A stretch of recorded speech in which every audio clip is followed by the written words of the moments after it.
And I think a lot of that comes because I'm jealous, Liz. I think I'm saying that because I'm jealous, because they're destroying USAID right now. Well, that was what's so funny to watch the Democrats. I mean, I just want to. They're holding rallies in support of USAID, and maybe they're getting paid to do that. I don't know by USAID, whoever's left. Yeah. But I'm just like, who gives a shit? Like, who gives a shit about this? It's crazy. Like, but I also want to say about USAID is that the way that people are buying into the premise of some of this stuff, where either on the right or on the left, or whatever, like, oh, this heralds they're tearing down the pillars of U.S. imperialism. It's like, no, bitch, just stop looking at what Elon is fucking tweeting about. Okay? Stop getting your news from Elon Musk and listen to what they're saying. Like, they're not getting rid of USAID. They are streamlining it and reabsorbing it under the State Department. I mean, this is literally what they just said. This is in Politico. In Politico?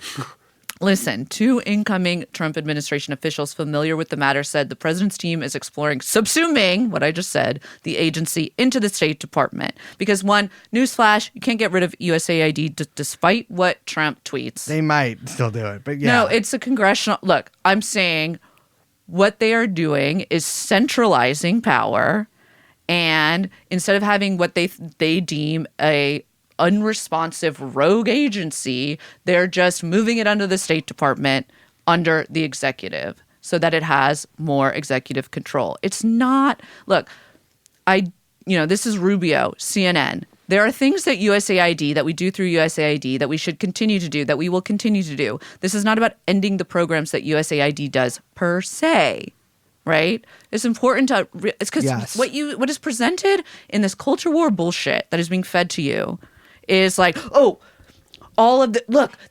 taking on the deep state, or, oh no, dismantling this horrible thing. It's like, no, yes and no, right?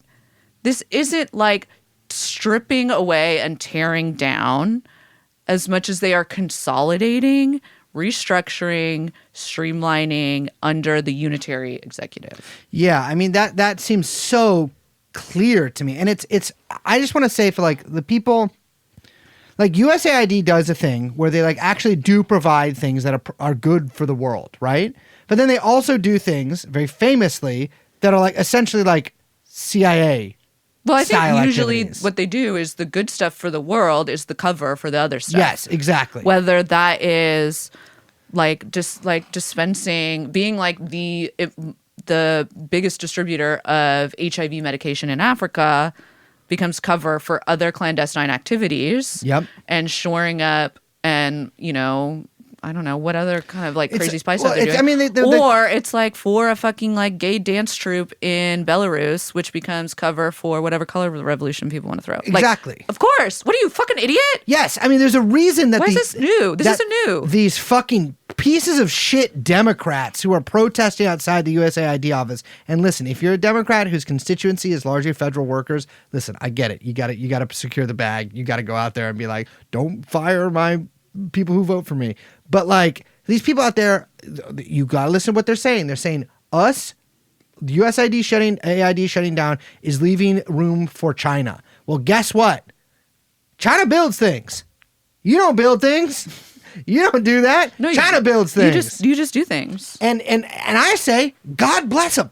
God bless them for doing that. Because it's the U.S. Yeah, it's ridiculous. I mean, and it's crazy. Like this is the hill that they're going on. But also, I agree. Like, I don't think there's a lot of people who want Trump to be this based anti-imperialist. And like, Trump sometimes accidentally does things that are okay. Trump often also does things that are fucking horrible. And like, trying to like, nothing bothers me. I talked about this a lot during the beginning of the show because that was when Trump was still president. But and then he stopped being president. And I've talked about it over the years a couple times. But the notion that Trump is this like peace guy who just wants peace and just wants peace. He fucking killed Soleimani. I don't know what to tell you there. He assassinated alongside Israel Qasem Soleimani, a hero to many. I take no position on it because I'm liberal. But it is just like, it is, people just eat shit over and over. I mean, so yeah, I think a lot of this too is like Trump is at war with the institutions. Well, he's just trying to. It's like every other move he's making. It's shoring up loyalty among all of the agencies that were hostile to Trump, consolidating under the executive so you can redirect their efforts. Like, this is what he's doing at USAID. This is what they're doing at all of the other agencies, and this is very much what Elon Musk is doing with Doggy.